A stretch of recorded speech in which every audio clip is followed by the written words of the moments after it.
باش خوێکارانی بەشی مێژوو لە زانکۆی سۆران هەروەها شەیدایان و خولیانی و خوێنەرانی مێژووی کورد و ئەوانی کە گرنگی بە مێژووی کورد دەدەن سڵاو و ڕێزی تایبەتم هەیە بۆ هەر هەمووتان. سەبارەت بە بابەتی چارەنووسی میر محەممەد دوایین میری میرنشینی سۆران کە لە ماوەی ساڵانی 1913 یاخود هەندێک دەڵێن لە 1916 تاکو 1938 کە میری میرنشینی سۆران بووە و دوایین میری میرنشینی سۆران بووە. میر محەممەد کە کوڕی میر مستەفای کوڕی میر ئۆغزبەجی میرنشینی سۆران بووە. لێرەدا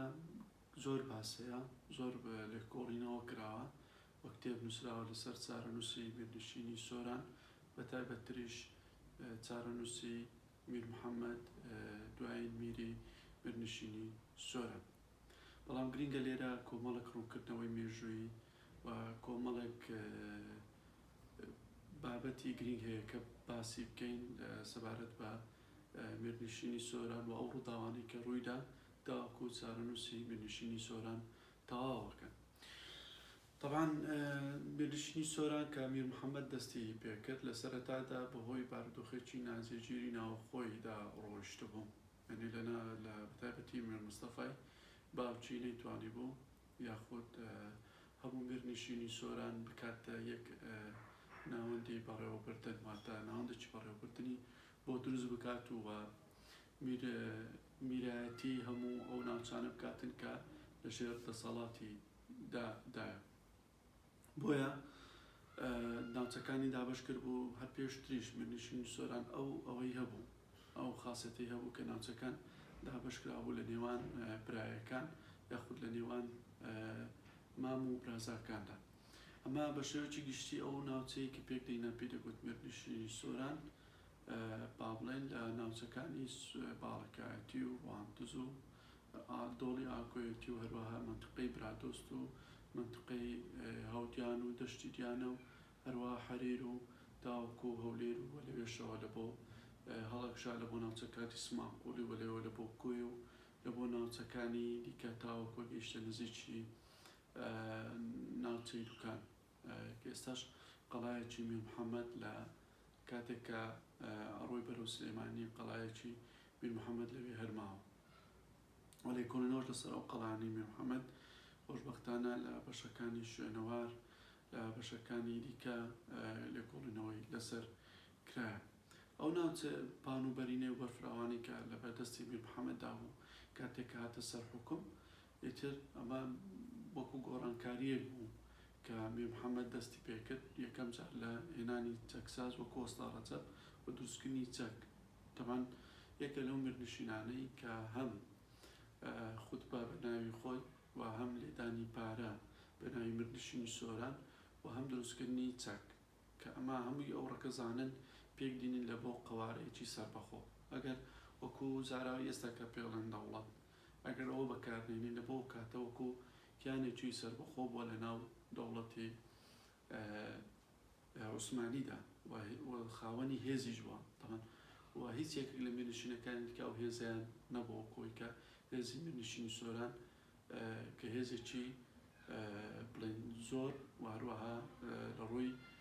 چۆنایەتیشەوە بە تایبەتی لە ڕووی چەکسازیەوە گرنگێکی زۆری بە گرنگێکی زۆری پێدرابوو لەلایەن میر محەممەدەوە و ئەوەی بەهێزی کردبوو و هەم دەوڵەتی عوسمانی هەم دەوڵەتی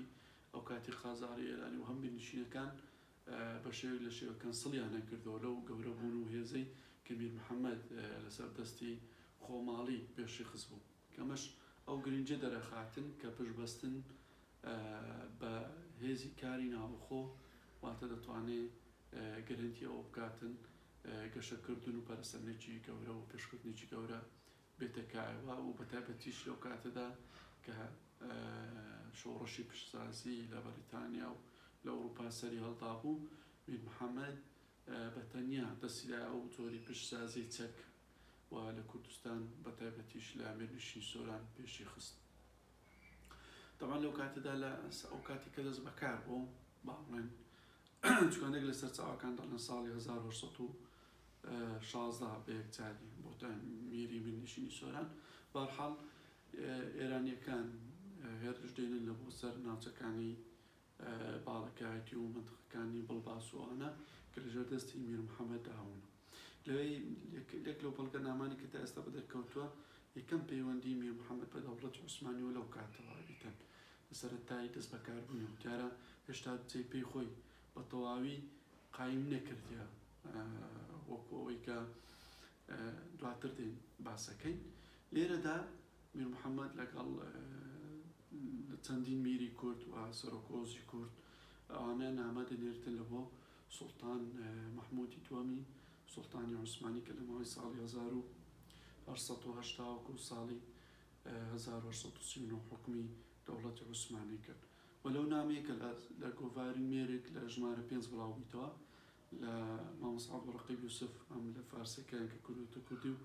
و نامەکە تەبعاً بە فارسی نووسرایە باس لەو هاتنی هێزی ئێرانیەکانە کاتن کە زیانێکی زۆریان بە ناوچەکە گەیاندووە و هەروەها تاڵانکاریی زۆر کراوە و خەڵک زۆر ئەزیەتی کێشاوە. لێرەدا هەموو ئەو سەرۆک ئۆزانە با بڵێن کە لەژێر حکمی میر محەممەد دابوونە ئیمزاکەن و نامانێن لە بۆ سوڵتان مەحموودی دووەم کەوا هەم هەڵوێستیە بیت و هەم دیفاع لە ئەو خاکەی بکاتن کە بەشێکە لە خاچی ئیمپراتۆریەتی عوسمانی. و لەوێ میر محەممەد ناوەکەی خۆی کە نووستی میر محەممەد بەگڕەواندز، یعنی ئەوەی کە زۆر زار باسەکرێ وەکو میری گەورە یان پاشای گەورە هەندێک ناوێن لەنایە کە پاشای گەورە ئەوە لە هیچ نووسراوەک چێ ڕەسمی هەتاوەکو ئێستا، یعنی ئەوەی کە دۆزرابیتەوە ئەوە نهاتێ، بەڵام زیاتر وەکو میر محەممەد پاشا ڕەواندوز و چکە پاشا وەکو ئەوەی کە نازناوەکی عوسمانی بەدراوەتە حکومدارە ناوچەیەکان بەتایبەتی دوای ئەوەی کەوا لە ساڵانی 1831 ئەو نازناوە درایە میر محەممەد پاشا، واتە دوای 15 ساڵ لە دەست بەکاربوونی لە وەکو میری بنشینی سۆران. ئەگەر هەر ئەو نامێک کە بە خۆی نووسیا کە ئیمزای لە بن کردیە ناوی خۆی نووسە میر محەممەد بەگڕەواندز. و ئەوەی دواتریش لە هەموو سەرچاوە عوسمانیەکان بەخۆی بە پاشای ڕەواندوزی یان با بڵێن میر محەممەد پاشا ڕەواندوزلی یان ڕەواندزی ناوی هاتووە. بە شێوەیەکی گشتی میر محەممەد کەەوە یەکەم پەیوەندی بوو بە دەوڵەتی عوسمانیەوە کرد. طبعاً جا دواتر دوای ئەوەی کەوا عەبدوڕەزاق الئەسفاهانی کە دێتە ئەو منتیقە، عەبدوڕەزاق الئەسفاهانی کە دێتە ئەو منتیقەی ڕەواندوز و لە گەشتەکەیدا باسی دروستکردنی چەندین قەڵا و پرد و هەروەها قولەی سەربازیە کاتنەوە چەک لەو ماوەی کە هاتووە لە چارەجی یەکەمی سەدەی 19هەمدا و پێشکەوتنێکی گەورەی دیتەوە بەتایبەتی هەموو ئەو گەڕیدانەی کە هاتوون لە بۆ ناوچەکە باسی ئەوەی میر محەممەد دەکەن، کارەکانی میر محەممەد دەکەن. بەڵام میر محەممەد کە ئەو هێزەی وەرگرت ئیتر دەستی کرد بە فراوانخوازی و ناوچەکانی خۆی فراوان کرد دوای ئەوەی یەکلایکردنەوەی کێشێ ئەو کێشانی کە لەگەڵ مامەکانی هەبوو، ئەو کێشانی کە لەگەڵ مامەکانی هەبوو لە ناوچەکانی هاوجان و برادۆست و ناوچەکانی تردا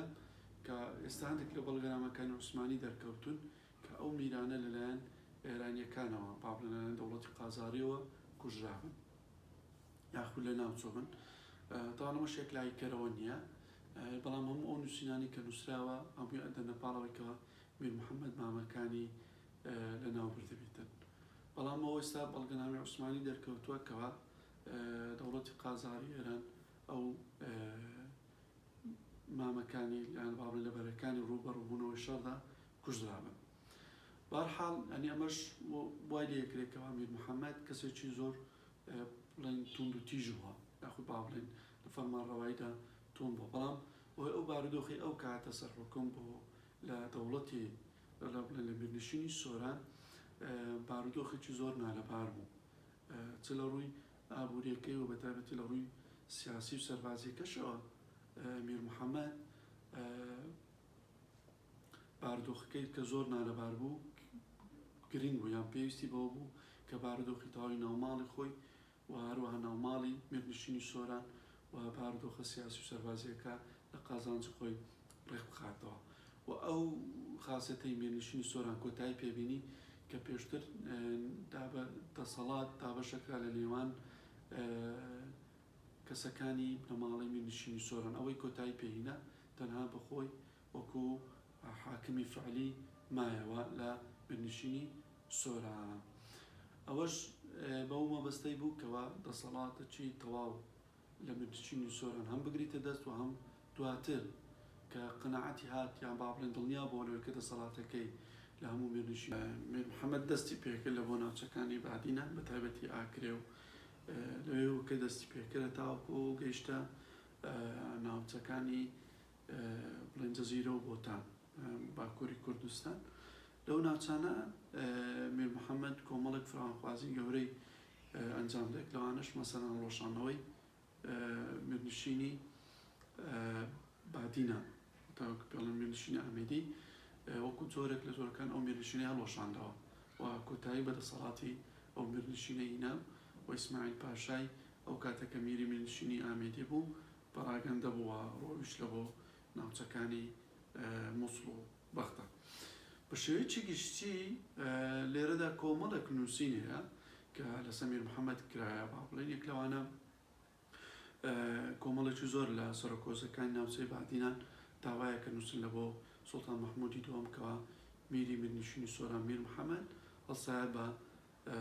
بە کۆیلەکردنی خەڵک خەڵکی هێناوە لە منتقەی ڕواندوز لە بەتایبەتی لە بازار ڕواندوز فرۆشتنەوە بەدەق هەیە ئەو بەڵگە نامێ بەڵام هەموو ڕێیەکانی پێشتر کە هەیە لەسەر میر محەممەد هیچ شتێکی وای تێدا نییە لە کتێبەکان و لە توێژینەوەکان کە باس کرایە لەبەرەوەی میر محەممەد لە ڕووی ئەمانەت پارێزیەوە بەتایبەتی لە ئەوە کە خەڵک نەیتوانیوە لە سەردەمی ئەودا دزی بکاتن وەکو ئەو جێڕانەوەی کە دکتۆر ڕۆس جێڕیتەوە کە دەڵێتن لە بۆ هەر بە خودی میر محەممەد شەجێڕیتەوە دەڵێ من کە هاتم لە منتقەی شەخلا جزدانێکی پارەی کەتبوو نەمتوانی هەڵبگرمەوە میر محەممەد پێ دەڵێ هەڵدەگرتبەوە بەتینابە ئەڵە چکەگەر بمینابات و دەست دەبڕین ینی ئەو ئاسایش و هێمنی و با بڵێن بەرقراربوونی ئاسایش و پاراستنی ماڵی خەڵک لە سەردەی میر محەممەد زۆر لە ئاسێکی بەرزاوە و ئەوە کاتە دەلالەتی ئەوەی کەوە میر محەممەد پێویستی بەوەی نەبووەکەوە خەڵک بینیتن وەکو کۆیلیا بفرۆشتن و لە سەردەمی میرنشینی سۆران لە هەموو میرنشینەکانی کوردستاندا شتێک نەبوو بە ناوی بازاری کۆیلە مثلا لە ئەستەمبۆڵ هەتاوەکو سەدەی 19 و 20میش بازاری کۆیلە هەبوو یعنی لە ئەستەمبۆڵ بازاری کۆیلە کڕین و فرۆشتن هەبوو بەڵام لە میرنشینەکان ئەو شێوەیە نەبوو چکە لەبەرەوەی پەیگیریەکی تاوا هەبوو بە مەسەلەی هۆزایەتی و خوین و کەس ئەوەی قوبوڵ ناکرد یەکێک لە ئەندامەکانی لە ناوچەیەکی دیاریکراوە بینی ببیتە کۆیلە بیکەن بە کۆیلە و کڕین و فرۆشتنی پێ بکەن و ئەو خەسڵەتە بەگشتی ئەو خەسڵەتە لە ناو کورد نەبووە ینی لە ناو کووردا ئەو خەسڵەتە نییە وەکو کڕین و فرۆشتنی ئینسان و ئەوە لە مێژووی کووردا زۆر بەکەمی تۆمارکراوە مەسەلەی ئەوەی کە با بڵێن بابەتی لە بۆ ڕێگە زیمێ لەوانەیە جۆرێک لەو بابەتانە هەیە و هەش بەوە تا پێسەش لەوانەیە بەردەوام ببیتن بەڵام لە بۆ ڕێگە زینێر ئەوە زۆر کەم بووە اینجا لە بۆیەوە بەڵگەکی زۆر زایفە کە لە ژمارە 7 دیرۆک بڵاو بۆتەوە چەندین نووسەری تر ئەویان بەکاری نایە ئەوە وەکۆ بابەتێ زیاتر لە بۆ هاندان بۆ لە بۆ دەوڵەتی عوسمانی کە بێتە سەرخەت و دەسەڵاتی میر محەممەد لەو ناوچەی نێڵێتن بەڵام خەڵکی دیکەش هەیە لەو کاتیدا وەکو هۆزەکانی ئۆمەریان لە باکووری کوردستان ئەوانە نامەی تابەتیان ناردێ لە بۆ میر محەممەد و پەیوەندیان پێوە کردیەوە ئامادەی خۆیان دەربرێکەوە پاڵپشتی میر محەممەد دەکەن و هەر شتێک پێویست بێ ئەوان لە بۆی ئەنجامەدەن و احتراف بە دەسەڵاتەکەیەکەن و چەند هۆز سەرۆکۆزی تکەشەنە ئەوانە احتراف پێ ناکەن وەکو ئەوەی کە باسمان کرد و چەندی ترەیە کە نامیان ناردێ بە تایبەت شێ بە زمانی عەرەبی ناردیتی لە بۆ سوڵتان مەحموودی دووەم لە بۆی کەوا دەسەڵاتی میر محەممەد نێڵێتن بە شێوەیەکی گشتی ینی میر محەممەد ئەو ئەوانەی کە ئەو بڵێ فرانخوازیانی ئەنجامدا لە ئەنجامی چەند شتێک بوو. یەکەم هێزی هەبوو و لایانی ئابووری زۆر بەهێز بوو و زایدەن چەکی هەبوو کە خۆی دروستی کرد بوو و ئەو چەکانی کە ئەو دروستی کرد ئەمە دەوڵەتانەکە لە جیهان کە گەورە بن یاخود با بڵێن دەوڵەتی فراژوو بوو یان با بڵێن دەوڵەتی کە بتوانێت لە مەرحەلەی پەرەسەندن و پێشکەوتن ئەبڕن لە بۆ دەوڵەتی بەهێز یان دەبنە دەوڵەتی زەلێز لە هەر ناوچەیەکدا ویستی فرانخوازی لەلایەن سەرهەڵەداتن و ئەوە نییە لەو کۆمەڵێک لە توێژەرەکانی ما یاخود با بڵێن لە توێژەرە بیانیەکانیان لە توێژەرە کوردستانیەکان ئەوانە بابەتەوە کە دین ئەو چەکەی بەکارینایە لە بۆ کوشتنی هاوڵاتی کوردیان لە بۆ خەڵکی کورد یاخود با بڵێن بە کورتی لە بۆ برایەکانی خۆی نەخێر ئەوە هەموو هێزانەی دنیاە کە چەک بەکاردێنن هەر لە تاقیکردنەوە بگران کە لە ناو سروشت ژینگەی ناوچەکانی خۆیان بەکاردێنن لە بۆ نیشاندانی هێزە لە بۆ ئەوەی کە زۆرترین فرانخوازی ئەنجام بدەن و زۆرترین ناوچە دەست بەسەدا بگرن واتەوەی کە بڵێن هەموو ئەو شەڕانێک کە لە دنیا ڕۆدا هەمووی لە بینی برایەکانە ینی ئەوە هیچ گەلانی دنیا هەمووی براو کە سوکاری یەکترینە و ئەو شەڕانێک هەتاوکو ئێستا کە بەردەوامە کە هەیە هەموو شەڕی ئەو برایانەیە کە لەسەر خاچی لەسەر یەک خاکدا بەشەردن یاخود لەسەر یەک ناوچە بەشەردن یان لەسەر یەک وڵاتدا بەشەردن ئەوە میر محەممەد چەکی هەبووە یعنی ئەو چەکی کە هەبووە ویستیتی بەکاربێنیتن و لە بۆ قایمکردنی دەسەڵات خۆی لە بۆ فرانخوازەکانی خۆی و ئەو تەماشای ئەوەی کردێ لەو ڕەهەندەیەوە کە هەموو مێرنشینەکانی کە بە بابان و بە ئامێری بۆوانەوە هەمویان بە هاکاریەوە بە بۆتان و هەمویان لە ململانی ناوەخۆدا ئەقڵم ئەو ویستیتی هەموو ئەو مێرنشینانە هەموو یەک بخاتن و هەمووی بخاتە ژێر دەسەڵاتی خۆی ئەوە لە مێژوودا ئەوە هەیە عوسمانیەکان هەموو مێرنشینەکانی ناوەڕاستی ئەناتۆڵ پێشتریان پێشەوەی بینە کوردستان مێرنشینەکانی ئاسیای بچووک و تا بەڵقان ئەوانیان هەمویان حەل کردن یاخود بە کڕینەوە یاخود بە بەهێز یاخود بە تەسلیم بوون هەموو ئەوانیان کردنە بەشێک لە دواتر کە پێدەکوترە دەوڵەتی عوسمانی و ئیمپراتۆریەتی عوسمانی ئەنێ ئەو نمونانە لە مێژوودا زۆرە کە کەسێک هەڵبیستیتن هەموو ناوچەیەک یان با بڵێن هەموو ناوچەکان هەموو دەوڵەتەکە یان جوگرافیایکی زۆر گەورە بخاتە ژێر دەسەڵاتی خۆی و بیکاتە بەشێک لە فەرمانڕەوایی خۆی ئەوە یعنی بەشێکە لە ئەزمموی مێژوو و بەشێکە لەو ڕووداوا مێژویانی کە بەڵقا بەدوای یەکدا دێتن تەواوکاتن لە ناوچە جیاوازەکانی جیهاندا واتە میر محەممەد هەموو فرانخوازیانەی کە کردیان لە ئەنجامی خوێندنەوەی بارودۆخی کوردستان بوو کوردستانی عوسمانی کە نزیکەی 300,000 کیلۆمەتر چوارگۆشە بووە و بەشی زۆری لە بندستی هۆزەکان و لە بندستی ئەمارەتەکان بووە و بە شێوەی لە شێوەی خۆبەڕێوەبەری بووە و ئەو کەڵکەڵەی ئەوەی کەوتوتە مێشتی کەوا چۆن محەممەد عەلی پاشای ڕەواندوس محەممەد عەلی پاشای مسر چۆن فرانخوازی ئەکاتن لە بۆ ئەسکی شەهر کە زۆر نزیکە لە ئیستانبول کەواتە میر محەممەد ئەوانی کە ئەنجامدا ئەو کارانی کە ئەنجامیدا بۆ قایمکردنی دەسەڵاتەکەی بوو و بۆ بەهێزکردنی دەسەڵاتەکەی بوو لە کوردستاندا و زۆر ئەوە باسی ئەوە کرێکەوە میر محەممەد بڵێن لەبوون لە چۆ ناوچەکانی موسڵ و بەغدا یعنی ئەو شەرعیەتی کە پێشتر هەی بوو لە خستنی ناوچەکانی کوردستان ئەو شەرعیەتی یەکەمی بوو واتە ئەو دڵنیابی بیتەوە کە لە ناو خۆی لە ناو مێرنشینەکەی و لەو ناوچەی کە فرانخوازی لە بۆ ئەنجامەداتن لێرە فرانخوازەکەی ئەنجام بداتن و بەهێزی بکە و تۆکمەی بکە ئینجا بڕواتن لە بۆ موسڵ و بەغدا و ئیمکان هەیە ئەوە ڕووی دابایە و ئەگەر بەهاتبایە و نەشکابایە بەهۆی ئەو هەڵمەتە سەربازیکەوە محەممەد ڕەشید پاشا دەست پێ کرد لە بەهار و هاوینی 1836دا لەوانەیە میر محەممەد سەرنجام گەیشتو بە ناوەندی ویلایەتەکانی موسڵ و بەغدا چکە لەو کتێبەی ئەوەی دکتۆر عیماد عەبدولسەلام لە عێراق في الوثائق محەممەد علی پاشا لەوێ باسەکاتن کەوا تەوان 99 بەڵگەنامەی وە هیچ باسی ناگە کامیر محەممەد پەیوەندی هەبیتن لەگەڵ بڵێن محەممەد علی پاشای مەسڵ، بەڵام باسی گروپێکی کۆکردنەوەی زانیاریەکە کە نێردراوە لە بۆ مانتقەکانی تەرافەڕ و ناوچەکانی بەغدا کە ئامیر محەممەد خەریکی یاخود باڵن سەرقاڵی فراوانخوازیان لەناو دەوڵەتی عوسمانی تەنها ئەو بەڵگەنامەیە کە باسەکاتی باسی چارەنووسی میر محەممەد بکەین، چونکە میر محەممەد لە ئەنجامی ئەو فراوانخوازیانە تووشی شکستە بیتن، واتە تووشی هێرشە بیتن لەلایەن دەوڵەتی عوسمانیەوە بە سەرۆکاتی محەممەد ڕەشید پاشا و حافز پاشا و دواتر هەرێکە لە عەلی ڕزا پاشا والی بەغدا و هەروەها محەممەد ئەینجە بەیرەغدار والی مووسڵ، ئەوانە هەمویان کۆکەبن لەسەرەوەی کە دەبی دەسەڵاتی میر محەممەد بچوو بکرێتەوە بێتەوە ڕەواندوز، ینی ئەو هێزێکەوە میر محەممەد هەیبوو بۆی ئەو هێرشە بەرفراوانی کە لە چەند قۆڵێکی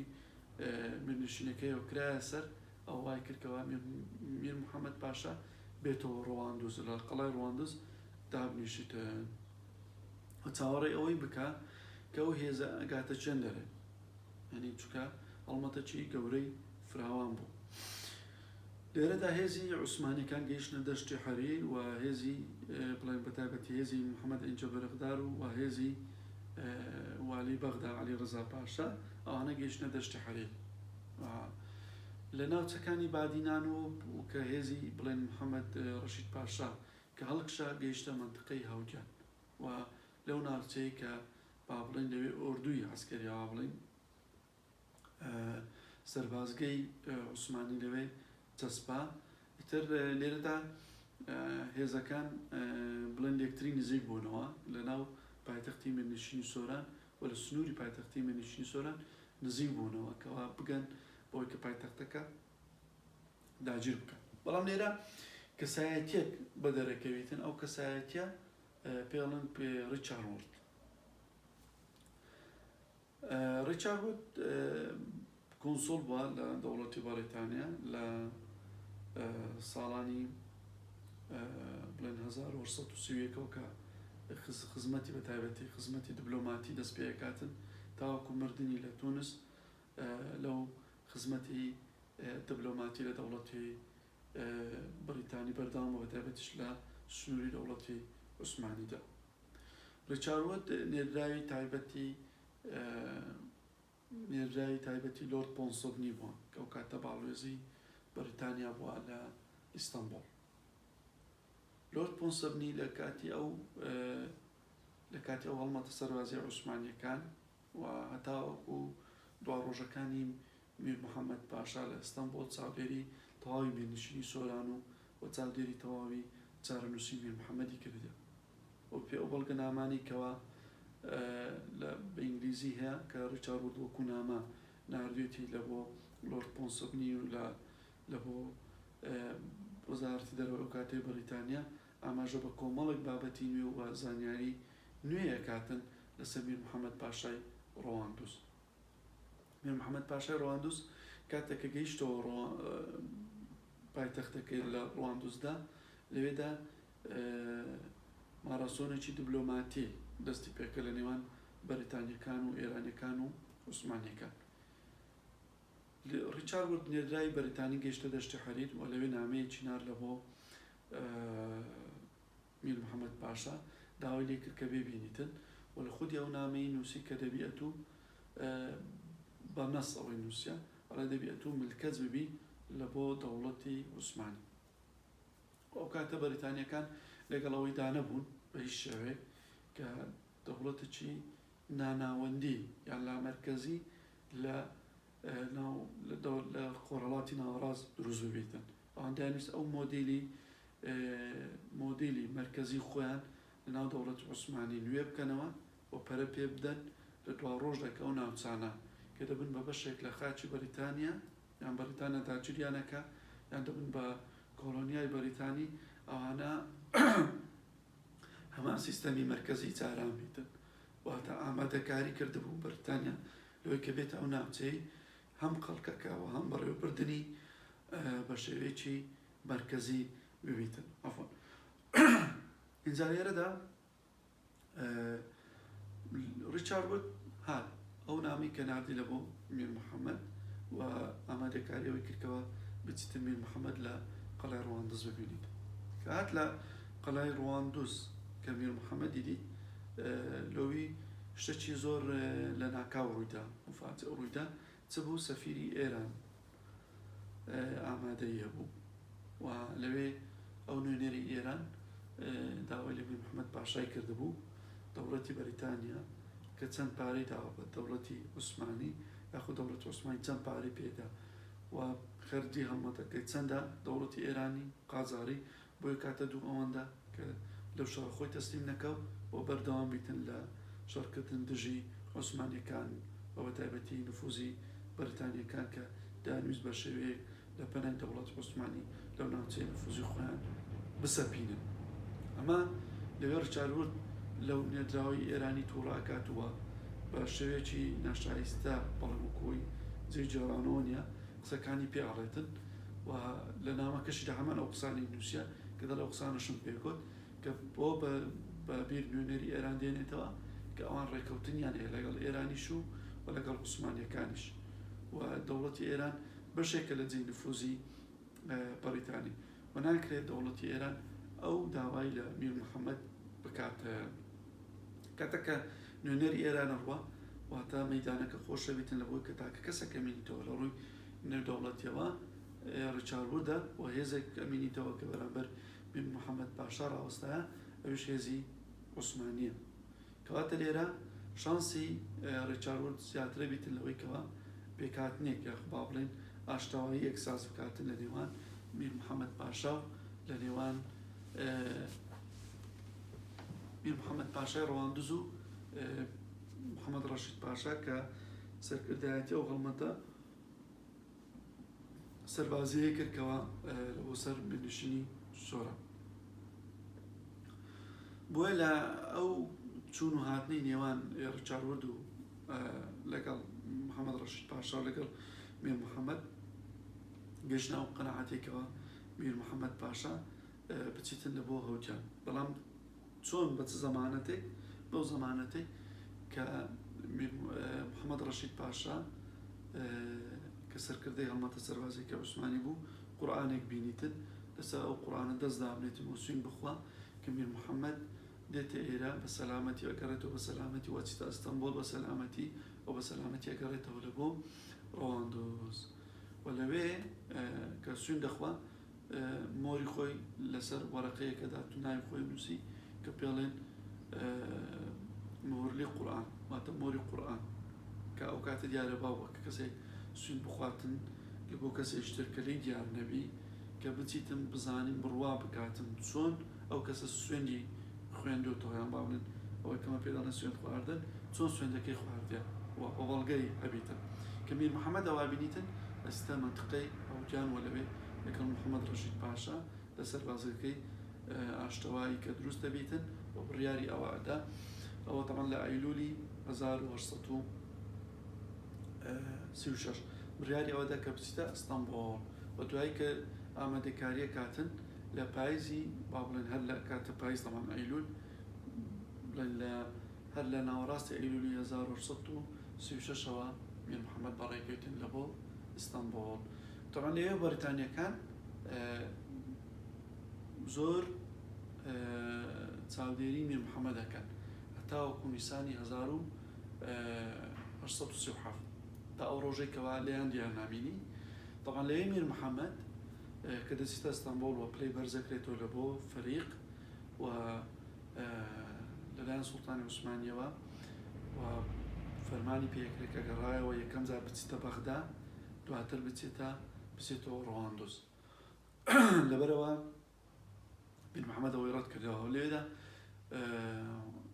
بڵێن ریچارد وورد بە تایبەتی سەفارەتی بەریتانی چاودێری وردی میر محەممەد دەکەن و نامەیەکی لە بۆ نێرن کە دەڵێن و هەتا ریچارد ووردیش نامەی لەلایەن سەفارەتی بەریتانیەوە بەدەست پێکاتن ئەڵێ دەبی بە زووترین کات خۆت بگەینە میر محەممەدی لە ئەستەمبۆڵ کەوا ڕووسەکان هاتوونەتە سەر حدودی بێرنشینی سۆران مەتقەی بەتایبەتی حاج ومەران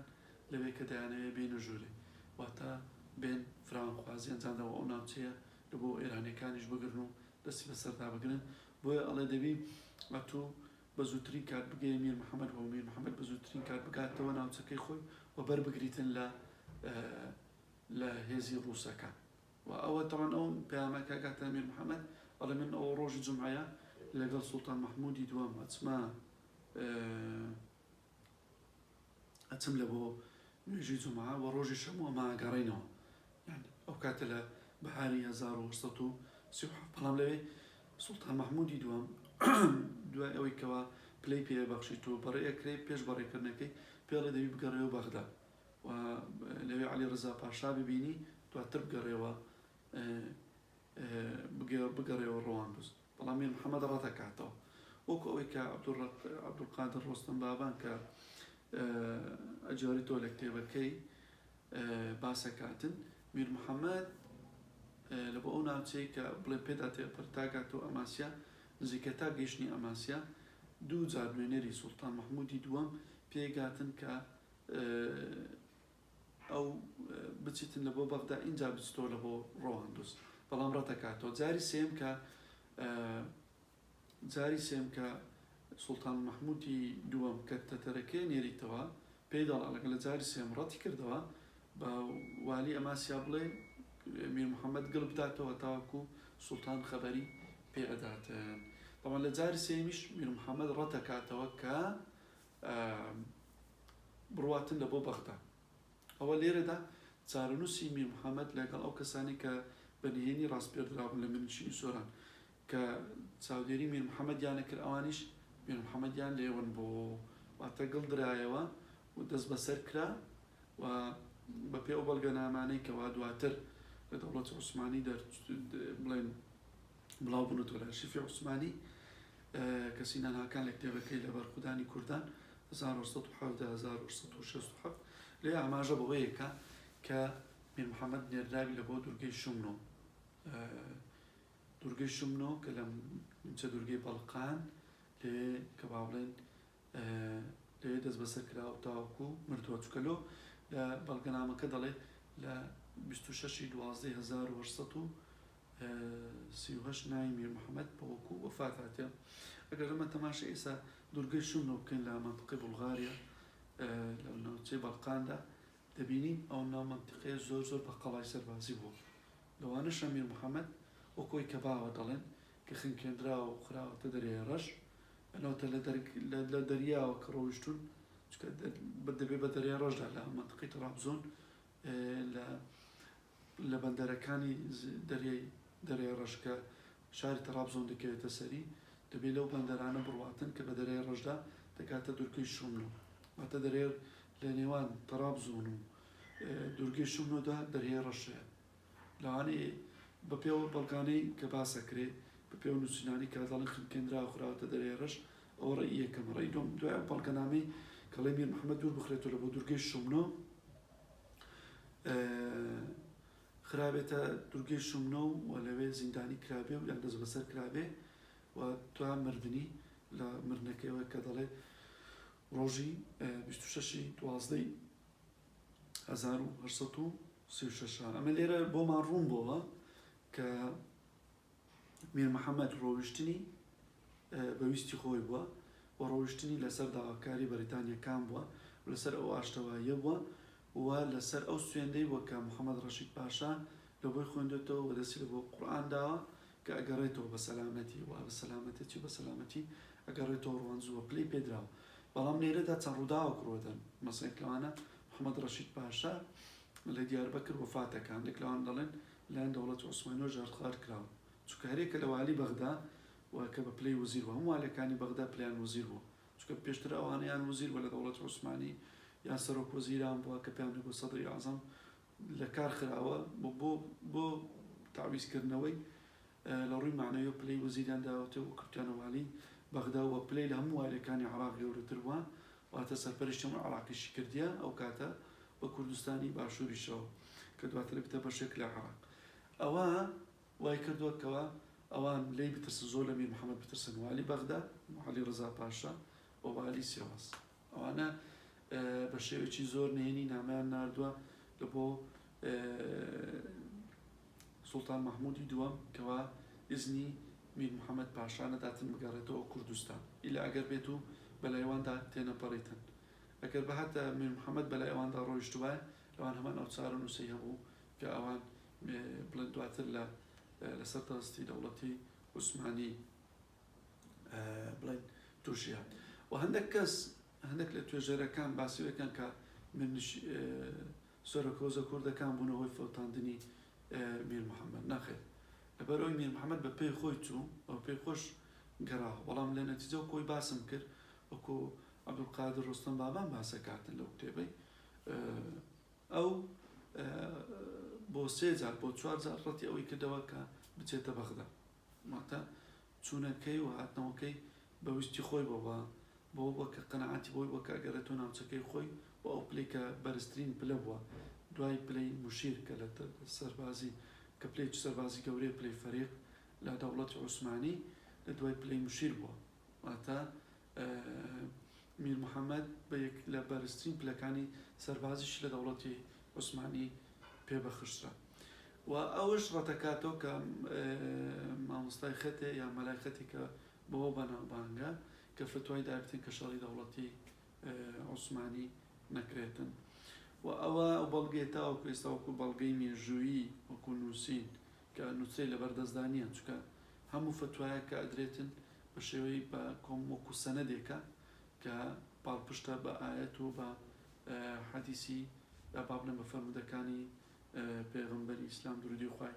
لەسەر بیتن و دواتر بە ڕاوێژی زانایان و لە بینای ئەو زانایانە هەموو نووسراویان زانای ئەو ناوچانە و ئینجا فتوای ئەو کەسە ئەنووسرێتن کەواتە ئەمە تاوەکو ئێستا وەکو بەڵگەی ڕسمی وەکو بەڵگا ئەتاسو ئەو فتوایمان لە دەستدانی و کۆی مامۆستا حوسێن حوزنی موکوریانی لە کتێبەکەی باسەکاتەوە چەند جاریش کەش ئەوە پێشویش باسکرایە بەڵام ئەوە لە ئەنجامی ئەو جۆرێک لە دڵێشان بووە لە نێوان نەماڵەی یاخباڵ مامۆستا حوسێن حوزنی موکوریانی و هەروەها نەماڵەی مەلایکەتەوە کاتێک کە مامۆستا حوسێن حوزنی موکوریانی لە ڕەواندوز بووە ئەو لەوانەیە ئەو جۆرێک لە دڵێشانەیان ساردبوونەوەی پەیوەندی جۆرێک لە کاریگەری هەبیتن لە نووسینی ئەوەی کەەوە بە فتوای مەلایکەتێ نووسینی سۆران ڕووخاوە یاخود باڵێن میر محەممەد خۆی تەسلیم کردەوە بەڵام نەخێر بەڵکو بە پێی بەڵگەنامەکانی بەریتانی میر محەممەد لە سەردەستی بەریتانیەکان بە تایبەتی کاریگەری ریچارد خۆی تەسلیم کردەوە بە تایبەتریش ئەو سوێند خواردنەی کە بە قورئان کە محەممەد ڕەشید پاشا باڵێنی پێدا کە ئەچیتە ئەستەمبوڵ و ئاشگەڕێتەوە و دەبێتەوە حاکمی فعلی ناوچەکەی خۆی ئەوە هەموو ئەوە بوون کە میر محەممەدی هاندا کە بچیتەوێ و بەڵام چارەنووسەکەی ئەوەیە کە تاوەکو ئێستا ئەو دوو ئەوەیە کە لە مێژوو باسکراوە ئەوەتە لە دوورگەی شومنۆ لە نیمچە دوورگەی بەڵقان لێ وەفاتی کردو کە ڕۆژی وەفاتەکەشی نووسراوە و دیاری کراوە یاخود پێش گەیشتین لە بۆوێ بە لە دەریای